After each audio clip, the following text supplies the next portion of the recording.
ತಾವೋ ಅನ್ನುವಂಥದ್ದು ಚೀನಾ ದೇಶದಲ್ಲಿ ಕೆಲವು ದಾರ್ಶನಿಕರು ಕಂಡರಿಸಿದಂಥ ಒಂದು ದರ್ಶನದ ಪಥ, ಒಂದು ಪರಂಪರೆ ಅದು. ಆ ಪಥದ ಮೂಲ ಪುರುಷ ಲಾವೋ ತ್ಸೆ ಅನ್ನೋದನ್ನು ಕೆಲವರು ಒಪ್ತಾರೆ. ಈ ತಾವೋ ಅಂದರೆ ಏನು ಅಂತ ಹೇಳೋದು ಕಷ್ಟ, ಆದರೆ ಅದರ ಕಥೆಗಳ ಮೂಲಕ, ಚಾಟು ಮಾತುಗಳ ಮೂಲಕ ಅದರ ಸೌಂದರ್ಯವನ್ನು ಅನುಭವಿಸ್ಬೋದು ನಾವು. ಇಲ್ಲಿ ಒಂದು ಅದ್ಭುತವಾದ ಕಥೆ ಬರ್ತದೆ. ಈ ತಾವೋ ಪಂಥದಲ್ಲಿ ಬರುವಂಥವನು ಜುವಾಂಗ್ ಸೆ ಅಂತ ಮಹಾಪುರುಷ. ಅವನು ಮಾತು ಬಹಳ ಹರಿತ, ಆದರೆ ಅಷ್ಟೇ ಸ್ಪಷ್ಟ. ಯಾವಾಗಲೂ ಹಾಡ್ಕೊಂಡು ಸಂತೋಷವಾಗಿ ಇರ್ತಿದ್ದಂತೆ ಅವನು. ಆದರೂ ಅವ್ನ ಮಾತು ಕೇಳಬೇಕು ಅಂತ, ಜ್ಞಾನ ಪಡ್ಕೊಳ್ಬೇಕು ಅಂತ ಸಾಕಷ್ಟು ಜನ ತರುಣರು ಅವನ ಜೊತೆಗೆ ಇರ್ತಿದ್ರು. ಒಂದು ದಿವಸ ಎಲ್ಲ ಶಿಷ್ಯರಿಗೆ ಗಾಬರಿ ಮಾಡಿಬಿಟ್ಟ ಜುವಾಂಗ್ ಸೆ. ನಾನು ಸತ್ತರೆ ನನ್ನ ದೇಹಕ್ಕೆ ಯಾವ ರೀತಿ ಸಂಸ್ಕಾರ ಮಾಡ್ತೀರಿ ಅಂತ ಕೇಳಿಬಿಟ್ಟ. ಅವರು ಮಾತಾಡೋಕ್ಕಾಗುತ್ತಾ ಗುರುಗಳ ಬಗ್ಗೆ ಹೇಗೆ? ಅಲ್ಲ ಹೇಳಿ, ನಾನು ಸತ್ತರೆ ಸಾಯ್ಬೇಕಲ್ಲ ಒಂದು ದಿವಸ, ನನ್ನ ದೇಹಕ್ಕೆ ಯಾವ ರೀತಿ ಸಂಸ್ಕಾರ ಮಾಡ್ತೀರಿ ಅಂತ ಕೇಳಿದ. ಅವ್ರು ಚಿಂತೆ ಮಾಡಿ ಮಾಡಿ ಹೇಳಿದ್ರಂತೆ, ಸ್ವಾಮಿ, ನಮ್ಮ ಗುರುಗಳು ಇದುವರೆಗೂ ಯಾವ ದೇಹನೂ ಕಂಡಿರದಂಥ ಸಂಭ್ರಮದ ಅಲಂಕಾರ ಮಾಡ್ತೇವೆ. ತುಂಬ ಅಲಂಕಾರ ಮಾಡಿದಂಥ ಬೆಳ್ಳಿ ಬಂಗಾರಗಳಲ್ಲಿ ಮಾಡಿದಂಥ ಚಿತ್ರಗಳನ್ನು ಹಾಕಿದಂಥ ಒಂದು ಮರದ ಪೆಟ್ಟಿಗೆಯಲ್ಲಿ ಇಡ್ತೇವೆ. ನಿಮ್ಮ ಶವವನ್ನು ಇಡ್ತೇವೆ. ನೆಲವನ್ನು ಅಗದು ಆ ನೆಲದ ಮೇಲೆ ಮುತ್ತುಗಳನ್ನು ಹಾಕ್ತೇವೆ. ಹೂಗಳ ರಾಶಿ ರಾಶಿ ಹಾಕ್ತೇವೆ.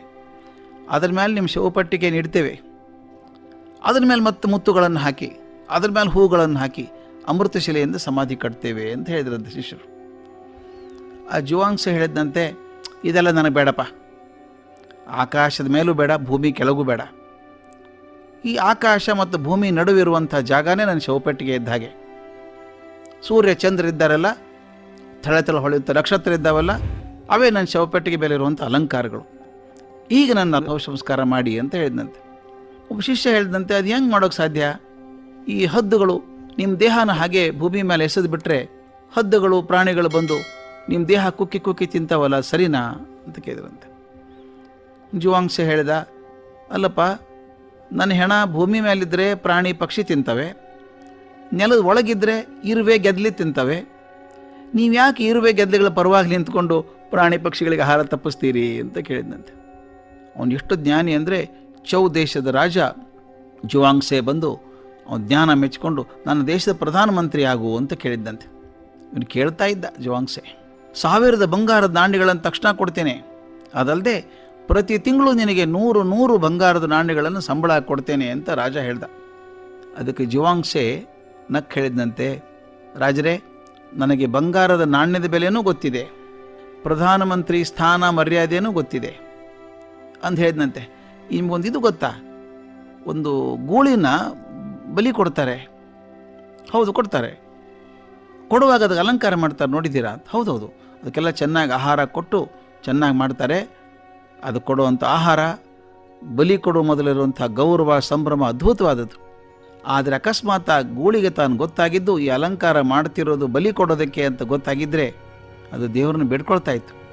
ಭಗವಂತ, ನಾನು ಯಾಕಪ್ಪ ಗೂಳಿ ಮಾಡಿದೆ? ಯಾರಿಗೂ ಕಣ್ಣಿಗೆ ಬೀಳದಂಥ ಒಂದು ಪುಟ್ಟ ಹಂದಿಯಾಗಿ ಹುಟ್ಟಿದ್ರು ಸಾಕಾಗಿತ್ತಲ್ಲ, ಬದುಕೊಳ್ತಿದ್ದೆ ಅಂತ ಬಯಸುತ್ತಂತೆ. ಅದಕ್ಕೆ ಮಹಾರಾಜ, ನಾನು ಬಲಿಗೆ ಕೊಡುವಂಥ ಗೂಳಿ ಆಗಲಾರೆ, ದಯವಿಟ್ಟು ನಾನು ಬಿಟ್ಬಿಡಿ, ರಾಜಾಶ್ರಯ ಬೇಡ ಅಂದುಬಿಟ್ಟ. ಇಂಥ ಮಹಾತ್ಮ ಜುವಾಂಗ್ ಸೆ. ರಾಜಾಶ್ರಯವನ್ನು, ಹಣವನ್ನು, ಪ್ರತಿಷ್ಠೆಯನ್ನು ನಿರಾಕರಿಸಿದಂಥ ಜುವಾಂಗ್ ಸೆ ಅಮರನಾಗಿ ಹೋದ.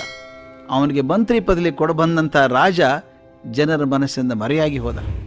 ಸ್ನೇಹಿತರೆ, ಇದನ್ನು ನಾವು ಸ್ಪಷ್ಟವಾಗಿ ನೆನಪಿಡಬೇಕು ಅನಿಸುತ್ತೆ. ಮನುಷ್ಯ ಶಾಶ್ವತತೆಯನ್ನು ಪಡೆಯೋದು ಅಧಿಕಾರದಿಂದ ಅಲ್ಲ, ದರ್ಪದಿಂದ ಅಲ್ಲ, ಹಣದಿಂದ ಅಲ್ಲ, ಕೇವಲ ಜ್ಞಾನದಿಂದ ಮತ್ತು ಪ್ರೀತಿಯಿಂದ. ಈ ಶಾಶ್ವತ ಸತ್ಯವನ್ನು ಮೇಲಿನ ಮೇಲೆ ನಮಗೆ ನೆನಪಿಸೋದಕ್ಕೆ ಜುವಾಂಗ್ ಸೇನ್ ಅಂಥವ್ರು ಆಗಾಗ ಬರಬೇಕು. ಅವ್ರು ಬರದೇ ಹೋದರೂ ಅಂಥವ್ರು ನಾವು ನೆನೆಸ್ಕೊಳ್ಬೇಕು. ಇದರ ಜೀವನ ಸಣ್ಣದಾಗಿ ಹೋಗುತ್ತೆ, ಹಾಗಾಗೋಕ್ಕೆ ಅವಕಾಶ ಕೊಡಬಾರ್ದು. ದೊಡ್ಡ ಜೀವನ, ಭಗವಂತನ ಕಾಣಿಕೆ ಇದು. ಸಣ್ಣ ಸಣ್ಣದು ಕಳೆದು ಹೋಗೋದು ಬೇಡ. ಶಾಶ್ವತೆ ದೊರಕುವಂಥ ಜ್ಞಾನ, ಪ್ರೀತಿಯನ್ನು ಬೆನ್ನಟ್ಟಿ ಹೋಗೋಣ.